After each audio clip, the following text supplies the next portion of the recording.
নমস্কার বন্ধুরা, আবারও একটি ইনফরমেটিভ ভিডিও নিয়ে আপনাদের মধ্যে চলে এলাম। বন্ধুরা, সুপ্রিম কোর্টে ডিএ মামলায় নয়া সার্কুলার কতটা প্রভাব পড়বে সরকারি কর্মচারীদের উপর, সেটি সম্বন্ধে আজকের ভিডিওর মধ্যে বিস্তারিতভাবে আলোচনা করা হবে। আপনারা এই মুহূর্তে দেখছেন career master 360 degree YouTube channel. এই চ্যানেলে সমস্ত ধরনের সরকারি বেসরকারি চাকরির আপডেট, সরকারি প্রকল্পের আপডেট দেওয়া হয় সবার আগে। তাই এই ধরনের লেটেস্ট আপডেট সবার প্রথমে পাওয়ার জন্য অবশ্যই চ্যানেলটিকে সাবস্ক্রাইব করে রাখবেন। তাহলে চলুন মূল বিষয়ের মধ্যে ফিরে যাই। ডিএ বা মহার্ঘ ভাতা নিয়ে বাংলায় বিতর্কের অন্ত নেই। একদিকে যখন কেন্দ্র সহ অন্যান্য রাজ্যের সরকার নিজেদের কর্মীদের মহার্ঘ ভাতা বাড়িয়ে চলেছে, সেখানে বাংলার সরকারি কর্মীদের কপাল যেন খুলতে চাইছে না। বছরের পর বছর, মাসের পর মাস ধরে বকেয়া এবং বর্ধিত হারে ডিএ বৃদ্ধির দাবিতে সরকারি কর্মীরা রাস্তায় নেমে বিক্ষোভ দেখাচ্ছেন। তবে এইসবের মাঝেই এবার সুপ্রিম কোর্টের তরফে এমন একটি সার্কুলার জারি করা হলো, যা দেখে চমকে গিয়েছেন সকলে। আপনিও যদি সরকারি কর্মচারী হয়ে থাকেন এবং সুপ্রিম কোর্ট কী এমন সার্কুলার জারি করেছে তা জানতে আগ্রহী হয়ে থাকেন, তাহলে চোখ রাখুন আজকের এই আর্টিকেলটির উপর। সুপ্রিম কোর্টে ডিএ মামলা। বর্তমান সময়ে হাইকোর্টের গণ্ডি পেরিয়ে সুপ্রিম কোর্টে চলছে ডিএ মামলার শুনানি। তবে সেই মামলার শুনানি বারবারই পিছিয়ে যাচ্ছে সুপ্রিম কোর্টে। এদিকে সুবিচারের দাবিতে সুপ্রিম কোর্টের দিকে তাকিয়ে রয়েছে হাজার হাজার চোখ। সুপ্রিম কোর্টে যে ডিএ মামলা চলছে তা পঞ্চম বেতন কমিশনের আওতায় বকেয়া থাকা মহার্ঘ ভাতা নিয়ে।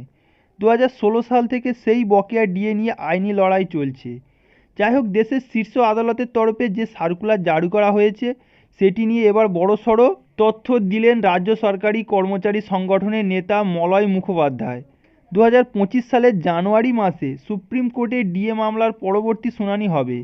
শুনানির যে বাংলা সরকারি কর্মচারীদের উপর কোনো রকম প্রভাব পড়বে কিনা তা নিয়ে এবার বড় মন্তব্য করেছেন মলয় মুখোপাধ্যায়।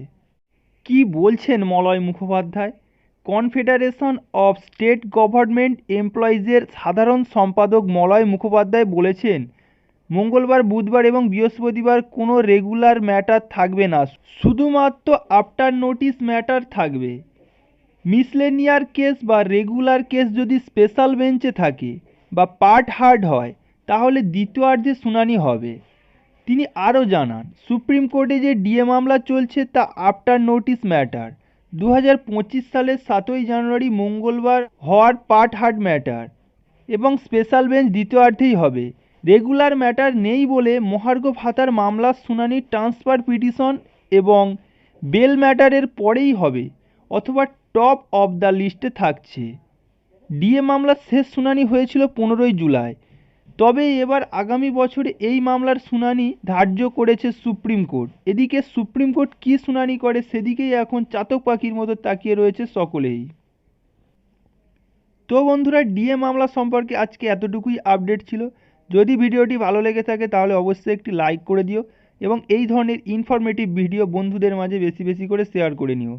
তো আজকের মতো ভিডিওটি এইখানে শেষ করা হলো। দেখা হচ্ছে নতুন কোনো ভিডিওতে। ধন্যবাদ।